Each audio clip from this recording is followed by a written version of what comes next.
Hi everyone! Ahojte! Today in Linguarte we'll show you the names of the different shops in the Slovak language.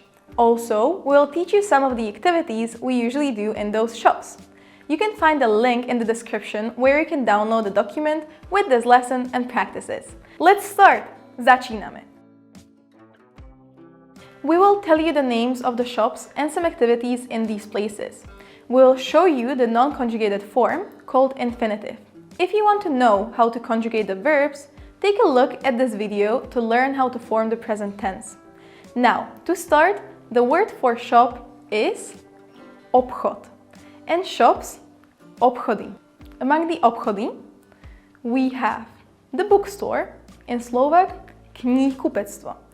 What activities do we do in the knihkupectvo? To read books, čítať knihy, to buy books, kúpiť knihy. Clothing store, in Slovak, obchod s oblečením.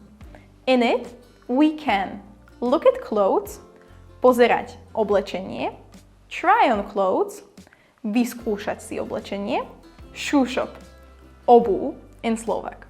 Here we try on shoes, vyskúšať si obuv, or vyskúšať si topánky.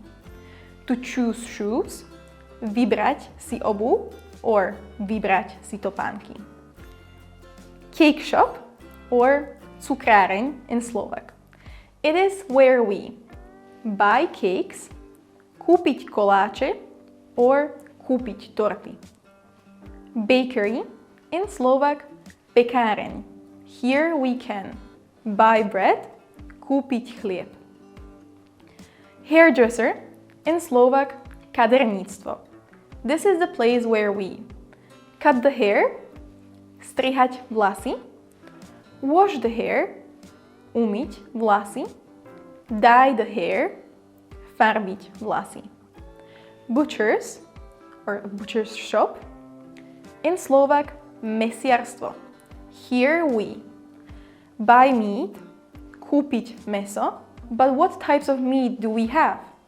Chicken, kuracie meso, cow, hovädzie meso, pork, bravčové meso. Supermarket in Slovak is the same word.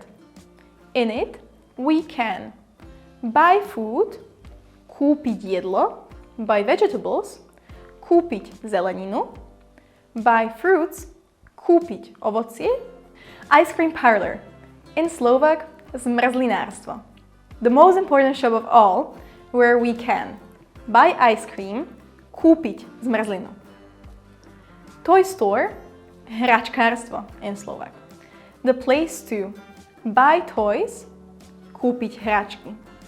Play with toys, hrať sa s hračkami. Florist, kvetinárstvo. Here we buy flowers, kúpiť kvety. The repair shop, in Slovak, opravovňa, where we repair the car, opraviť auto. Repair the bicycle, opraviť bicykel. The laundry, práčovňa, in Slovak. Here we wash the clothes, oprať oblečenie. Stationery, or papierníctvo, in Slovak. In this shop we can buy paper or notebook, kúpiť papier alebo zošit, to buy stationery products, kúpiť kancelárske potreby. Now it's your turn to practice. Try to say the different types of shops. Butchers, or butcher's shop.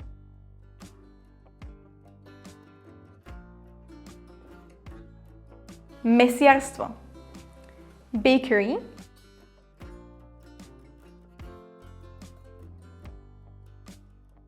Pekáreň. Ice cream parlor.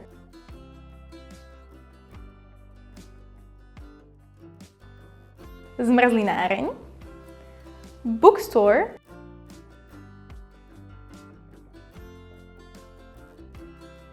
Knihkupectvo. Very well done! We hope you enjoyed the lesson. Let us know in the comments what other phrases you would like to study. If you're interested in learning Slovak in a modern way, visit our website to learn more about our courses. Continue practicing Slovak with other of our videos and don't forget to subscribe. See you in the next video. Bye! Ciao!